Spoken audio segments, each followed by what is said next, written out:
রানাঘাট আমার বাড়ি, যেখানে কেটেছে আমার শৈশব, কৈশোর এবং যৌবনবেলার বেশ খানিকটা সময়। তাই কাজের সূত্রে যেখানেই থাকি না কেন, রানাঘাটে এলে মনে হয় যেন শিকড়ে ফিরে এলাম। তখনও গ্রামের স্কুলে 11-12 শুরু হয়নি, তাই মাধ্যমিক পাশ করার পর আমার সঙ্গে পরিচয় হয়েছিল শহরের নামকরা রানাঘাট লালগোপাল হাই স্কুলের সঙ্গে। এই স্কুল থেকেই উচ্চ মাধ্যমিক পাশ করেছিলাম আমি। তারপর পেরিয়ে গেছে 18টা বছর। গ্রামের সাদামাটা ছেলেটা আজ কলকাতা শহরে নিজের পাকাপাকি বাসস্থান খুঁজে নিয়েছে নিজের একটা নতুন পরিচয়। কিন্তু শিকড়কে কি আর অস্বীকার করা যায়? তাই আমি সুজয় নীল 18 বছর পর আবারও ফিরে এলাম আমার স্কুল রানাঘাট লালগোপাল হাই স্কুলে। এই সেই বেঞ্চ যেখানে বসে আমার কেটেছে গোটা 11, আবার এই সেই বেঞ্চ যেখানে বসে আমার কেটেছে স্কুল জীবনের শেষ সায়ান্ন, অর্থাৎ ক্লাস 12। এই যে ঘরটাকে দেখছেন, এখানে আমি প্র্যাকটিক্যাল করতাম। আর এটা আমার গোটা স্কুল চত্বর, যেখানে দাঁড়িয়ে প্রত্যেকদিন নিজের ইচ্ছের কল্পনার তুলিতে রং লাগিয়ে আমি বেঁচেছি প্রাণ খুলে। কিন্তু জানলে অবাক হবেন, এই স্কুলের যিনি প্রতিষ্ঠাতা, সেই শ্রদ্ধেয় লালগোপাল পালের একটা দারুণ মোটিভেশনাল গল্প আছে এই স্কুলটা তৈরির নেপথ্যে। কি সেই মোটিভেশনাল গল্প? চলুন তবে আজ সেটাই বলি আপনাদের।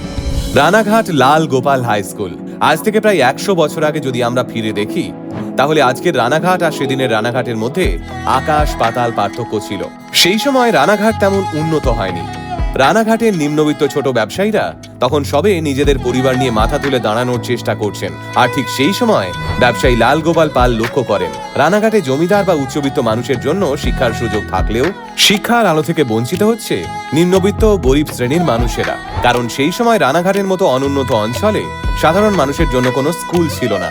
আর যে কটা স্কুল ছিল, সেই সমস্ত স্কুলে ছিল আভিজাত্যের কড়াকড়ি, যেখানে জায়গা পেত না সমাজের নিম্নবিত্ত ও দুস্থ ঘরের ছেলেমেয়েরা। লালগোপাল পালের মাথায় ঠিক এই কারণেই জেদ চেপে যায়।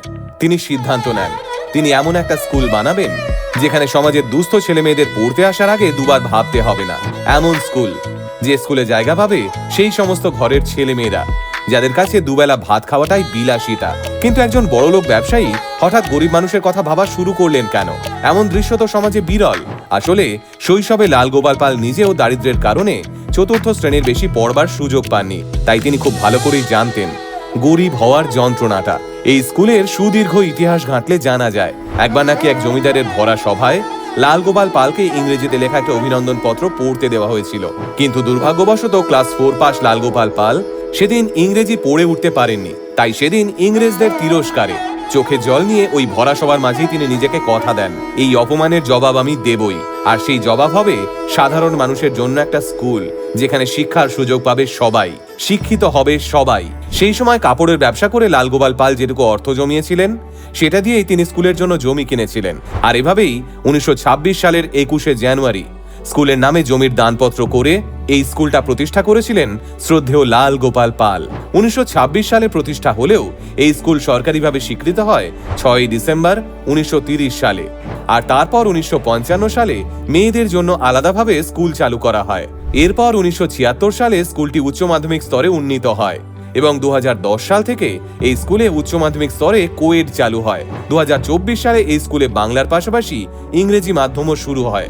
ধীরে ধীরে এই স্কুল কুঞ্জ বসু, নবচন্দ্র বন্দ্যোপাধ্যায়, তারাপদ বসু, নীরদ বরণ হাজরা, শরৎচন্দ্র বন্দ্যোপাধ্যায়, সোমনাথ বন্দ্যোপাধ্যায়, সুকুমার কর, সুজয় চক্রবর্তী, যতীন মজুমদার, নারায়ণ কুণ্ডু এবং সমর দাস চৌধুরীর মতো গুণী শিক্ষকদের পদধূলিতে সমৃদ্ধ হতে শুরু করে।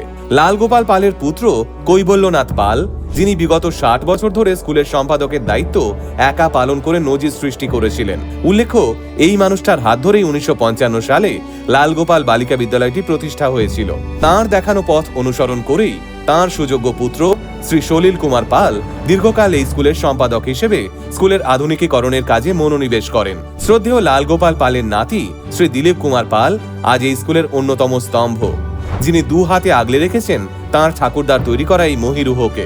বর্তমানে লালগোপাল হাই স্কুলের প্রধান শিক্ষক শ্রী কল্যাণ সরকার, যিনি দায়িত্বের সঙ্গে এই স্কুলের সবটা সামলাচ্ছেন। কিন্তু এই স্কুলের প্রাক্তন প্রধান শিক্ষকেরা, যাদের কথা না বললেই নয়, যাদের কাছে আজন্ম ঋণী থাকবে রানাঘাট লালগোপাল স্কুল, তাঁরা হলেন শ্রী ললিত মোহন বসু, শ্রী জোসেফ ডি রোজারিও, শ্রী মহাবীর মুখোপাধ্যায়, শ্রী অজিত ভদ্র এবং শ্রী চঞ্চল কুমার বন্দ্যোপাধ্যায় প্রমুখ।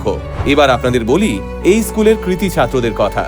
বাংলার ফুটবল মহলের জনপ্রিয় নাম কেষ্ট মিত্র, নিখিল নন্দী, যিনি ভারতবর্ষকে ফুটবলে আন্তর্জাতিক স্তরে প্রতিনিধিত্ব করেছিলেন, অশোক দত্ত, যিনি লালগোপাল হাই স্কুলের প্রাক্তন ছাত্র এবং বাংলার একজন ভলিবল খেলোয়াড় ছিলেন।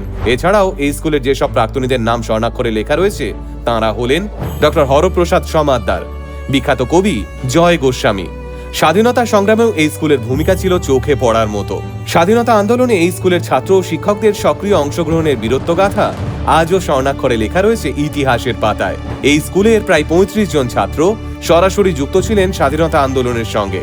সময় বহমান, তাই সময়ের স্বরলিপিতে বদলেছে পাঠ্যক্রম, বদলেছে প্রযুক্তি, কিন্তু তবুও আজ যখন রানাঘাটে আসি আর এই স্কুলের পাশ দিয়ে যাই, চোখের সামনে ভেসে ওঠে সেই সব সোনালী দিনগুলো, যা আমার ছোটবেলাকে শুধুমাত্র বড় হতেই সাহায্য করেনি, বরং মানুষের মতো মানুষ হওয়ার দিশা দেখিয়েছে।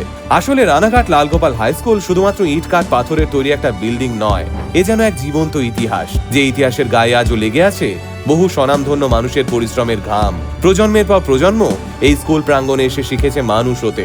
তাই রানাঘাট লালগোপাল হাই স্কুলের প্রতিটি ঘণ্টার ধ্বনি, প্রতিটি শ্রেণীকক্ষ, প্রতিটি বেঞ্চ আজও সাক্ষ্য দেয় অসংখ্য গল্পের, যে গল্প আমাদের বিশ্বাস করতে শেখায় স্কুলই একমাত্র জায়গা যেখানে মানুষের শরীরের বয়স বাড়লেও মনের বয়স কোনোদিনও বাড়ে না।